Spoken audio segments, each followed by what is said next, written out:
The cold wind bit through Ethan's thin jacket as he stood outside the office building he once ruled. Just a week ago, his name carried weight here.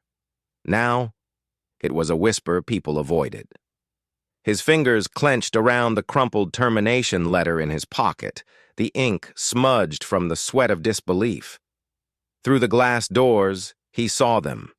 His former colleagues, their laughter like nails scraping against his pride.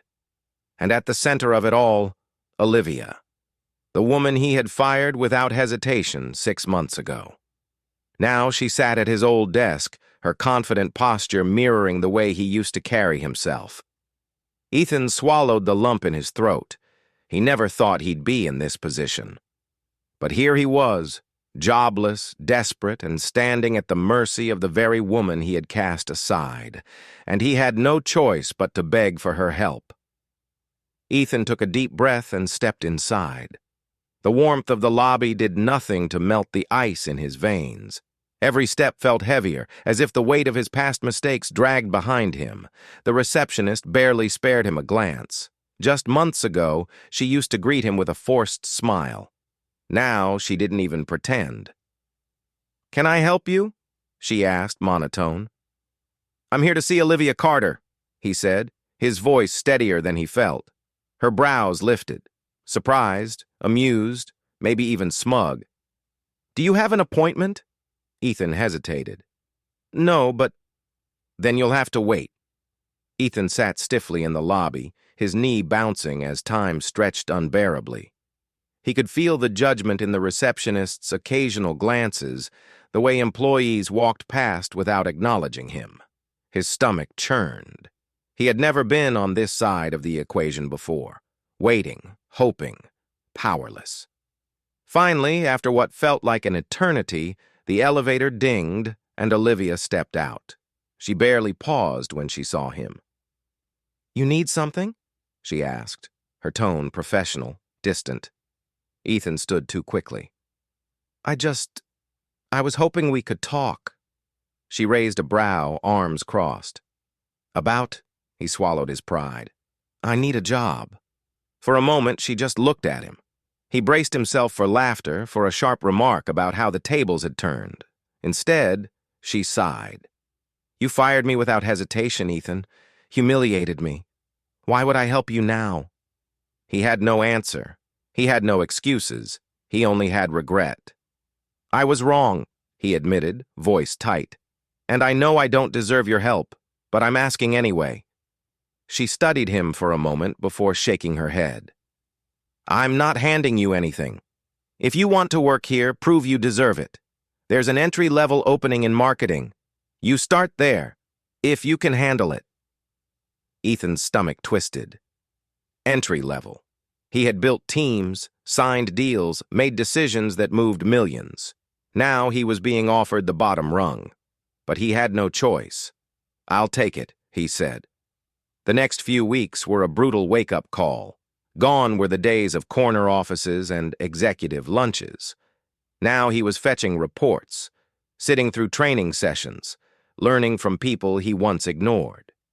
His first presentation bombed. Olivia called it uninspired. The second one was better, but still not good enough. He stayed late, studied harder. He watched Olivia, how she spoke, how she commanded a room. The irony wasn't lost on him. The woman he had underestimated was now the one he needed to learn from, and little by little, he improved. But was it enough?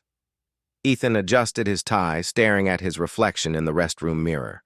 Today was the big pitch, the one that could determine his future at the company.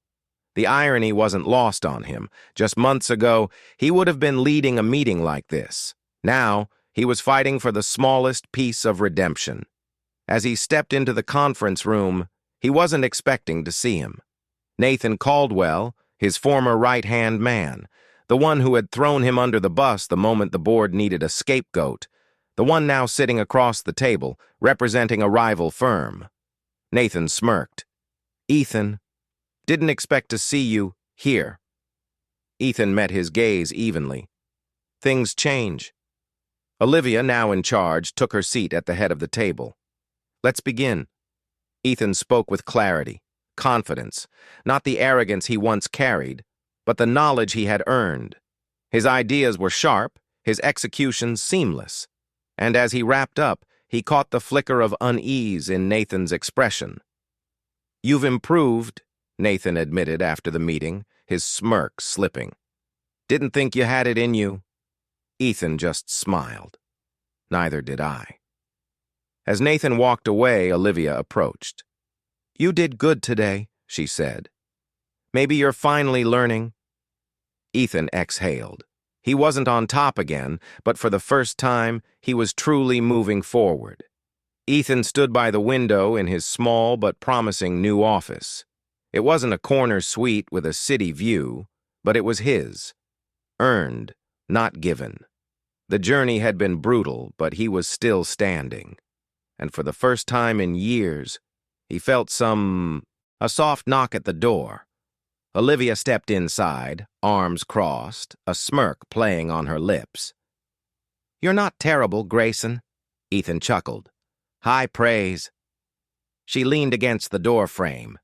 "You really thought I'd turn you away that day, didn't you?" He nodded. Would have been justified. "Maybe," she admitted, "but I wanted to see if you could actually change. Turns out you can." It wasn't forgiveness, not entirely, but it was acknowledgement. That meant more than any title ever had. Outside, he spotted Nathan slipping out of the building, shoulders hunched. He knew that walk, the weight of realizing your power isn't as untouchable as you thought. Ethan had been there, but he had chosen to fight his way back. Not with arrogance, not with shortcuts, with resilience. As he turned back to his desk, he picked up the old termination letter still tucked in his drawer. A reminder of who he had been. He folded it carefully and placed it away, not to forget, but to remember how far he had come. "Rock bottom isn't the end, it's the foundation for your next climb,"